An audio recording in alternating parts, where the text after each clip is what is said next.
For 14 years, Humble ISD has celebrated the ingenuity of our students with the engineering and science fairs. It's a chance for kids to get creative, to explore things that really interest them, and to showcase their talents in putting it all together in an any kind of experiment that impresses the judges.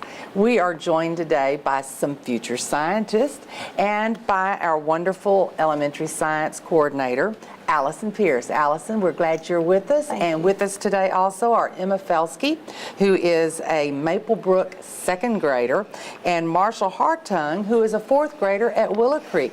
Welcome to all of you. And let's start, Allison, with you first. Tell us a little bit about the Science and Engineering Fair and what is involved in producing it. Well, we are so blessed at Humble ISD to have Dr. Aaron Clevenson, who actually runs the district science fair. Before the kids get to the district fair, they must first compete in the campus fair. And so that process runs a little differently on each campus. Each campus gets to design how they would like to do that and when they would like to do that. But once we have winners from the campus fair, then they go on to the district fair. And you see all kinds of things, don't you? Yes, we do. K through fifth graders compete, and they get to choose what projects they do. And one quick plug before we get to the kids. We have a science fair coming up in March, is that correct? That's right. March 27th is the district fair. Okay. So many of the campus fairs, I would say 80% of them will happen in the end of January, February, and beginning of March. We have a few campuses that choose to have their fairs in the fall because it works best for their campus schedule. Okay. Well, and Allison, you mentioned Dr. Clevenson, and I couldn't agree more. We're very blessed that for a number of years, Aaron, all volunteer, his own time, but gives a lot of it to make the science fair happen district-wide for all of our students. And Aaron is a former school board member. Right. In fact, served with you. Yes, he did. He's a wonderful guy. Wonderful guy. Just amazing. So Emma, science fair. Now, have you done science fair before, or is this going to be your first time?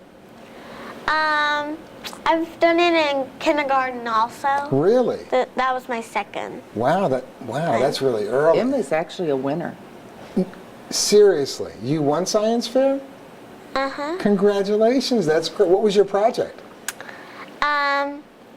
It was a thing and see if plants could grow okay and grow better or less with more or less worms inside a pot or something. Oh, okay. Worms. Now, girls are interested in science enough that they're going to even work with worms. I think that's wonderful. That is awesome. So what did you discover?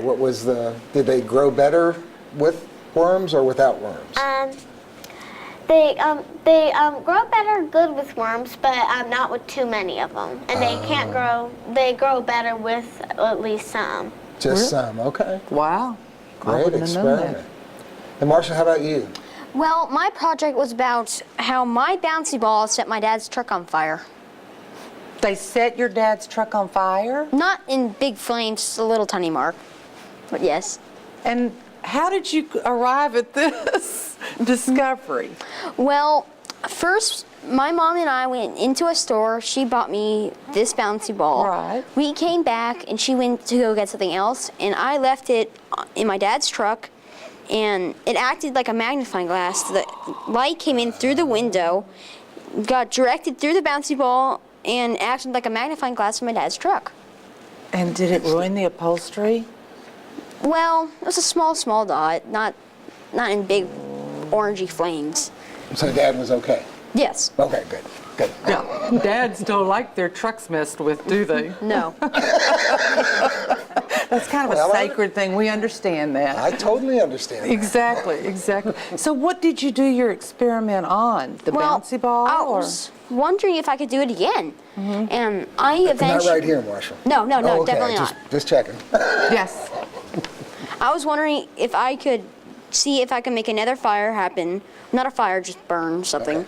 And yes, I could. It's as easy as just putting it into the light, and it can direct through it and make a point, and that sets the fire on fire. Well, sets it on fire. Every parent who's ever bought a bouncy ball probably has no idea that this can be done, and we hope that other children haven't discovered the same thing. This is true. Yes. This is true. But that's a wonderful science experiment. Really and truly, that's a great and clever way to do something when you observe something unusual. So, and I think that's how kids get their ideas, is it not? That's the blessing of a science fair, because they get to choose what they're interested in. And so they're really highly engaged because they're the one that's directing the learning. Right, right. And what kinds of things have they done experiments on?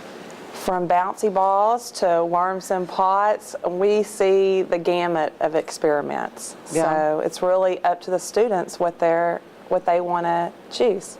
Well, and Allison, quickly, if I may, so, because you mentioned learning, of course, that's just key. From a learning standpoint, so how does science fair really contribute to students becoming more learned, if you will, in science?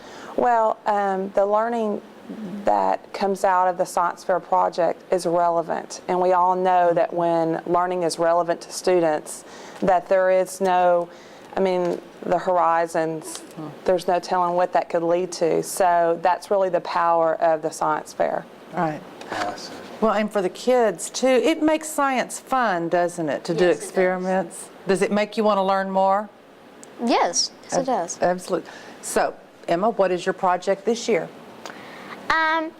I'm deciding on doing a thing with butterflies this time.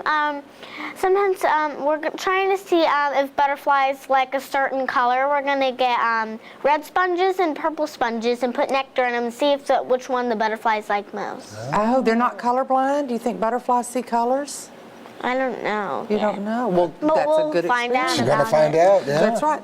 How about you, Marshall? What do you plan to do? Well, I haven't really decided yet. It's usually something that happens to me. Ah, well, and that's a good way to do it. You just kind of observe what goes on around you, right? And make a science experiment out of it. We might want to get off the fire theme, but I think that might be a good idea, but you know, that was very clever. I mean, who would have thought that was going on with Seriously, the little seriously. bouncy balls? well, you guys are amazing, truly. It is just a pleasure to get to talk with you, meet you, and thank you for participating in Science Fair. That's exactly right. Yeah. It makes school fun, like we said. How many kids participate? Most campuses, every child in the campus at least has the opportunity to participate in the campus fair. Wow. And then once the top 3 winners from each grade level go on then to the district fair. Wow. So we have hundreds and hundreds and hundreds of students at the district fair. Well, we wish you all the luck this year. They're giving us the wrap-up signal, unfortunately, so we can't go into more detail about some of the wonderful things you're doing. But thank you very much for your leadership. And kids, good luck this year. We hope you do well, and encourage all your friends to join the science fair, right? Okay, don't go away. We'll be right back.